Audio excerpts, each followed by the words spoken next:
Ayun, no? 2 days video, mga brad. Samahan niyo ako sa aking part-time. Papakita ko sa inyo yung mga ginagawa namin sa trabaho. Hindi mismo ako yung nag-video, bali kumuha lang ako ng mga video clips sa mga videos sa YouTube kasi mahirap naman na mag-video mismo ako sa trabaho kasi bawal at ito naman yung labas ng bahay. Medyo madilim pa pero hindi na siya ganoon kadilim compared nung mga nakarang araw.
At andito na nga ako sa aking workplace. Bali ang pasok ko pala ay 7 AM. Pero yung mga ibang kasama ko is pumapasok sila ng 5 AM.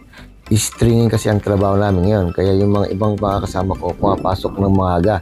Mas marami kang magagawa. Mas marami kang perang may uuwi. Kaya papakita ko sa inyo mamaya kung ano yung tinatawag na mga stringing. Kaya yun, pasok muna ako mga tol. A few moments later.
At yung tapos na naman ang isang buong araw na trabaho dito sa Canada. Yan, tapos na naman ang part-time natin. Uwi na tayo.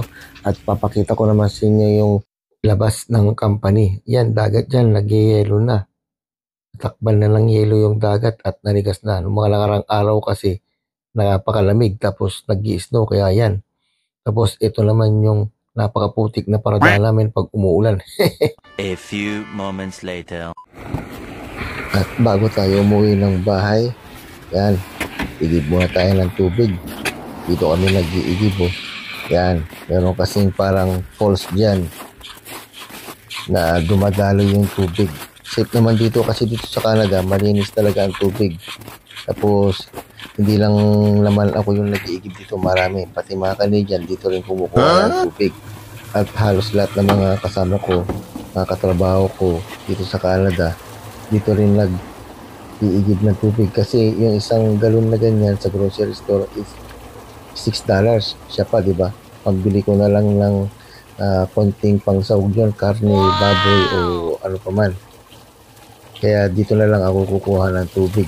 Yun, napakalamig ng tubig na yan. Kasi winter.